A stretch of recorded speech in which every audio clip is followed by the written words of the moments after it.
Hey everybody, I just wanted to not show you this. This is some rhubarb I just got at the store, and I thought maybe I could make a raw strawberry rhubarb, kind of like a jam or something. But I don't know. Maybe you guys know, but I don't feel that comfortable about eating the raw rhubarb. And I don't want to dehydrate it because then what's the sense, you know what I mean? So anyway, I'm on a trip to return that. So, whatever. Anyway, so the whole idea of this video today is to tell you about what I like and maybe definitely what I don't like about the Nutribullet. So, as far as it being a great little machine for traveling, I would say it's a really good one. The only drawback that I can see is when I took it on a trip to Chicago.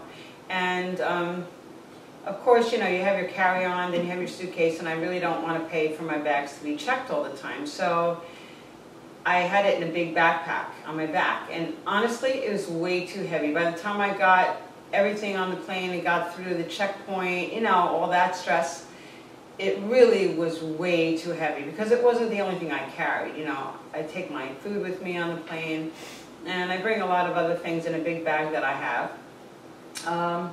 So it was really too heavy for that. So as far as a traveling blender to take with you on a plane, definitely not.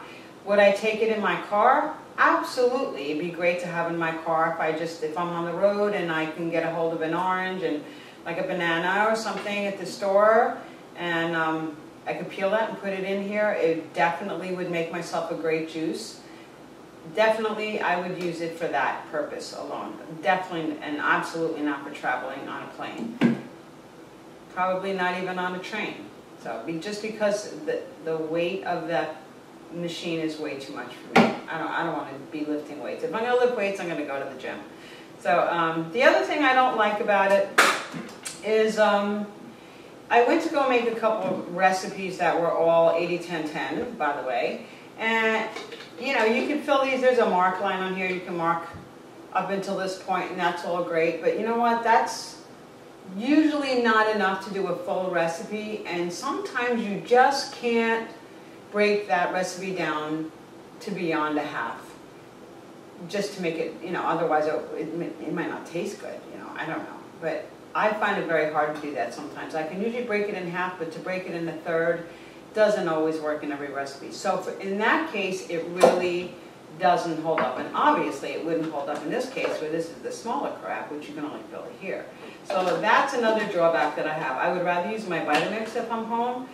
You know, if I'm not home, well, then there's some issues that I have. So obviously, for me, I would say if I was going to rate it on a scale of 1 to 10, as far as a traveling blender, I would probably give it a 5 or a 6. And you know, I mean, I'm not going to discount it altogether. It's a really great little blender to have with you in the car. As far as it being a super good tool in the car, I would say it's probably an 8. Definitely, I would take it in the car. So, do I recommend the Nutribullet? Absolutely, you can. Would I recommend it over getting a Vitamix or something when you're at home? No.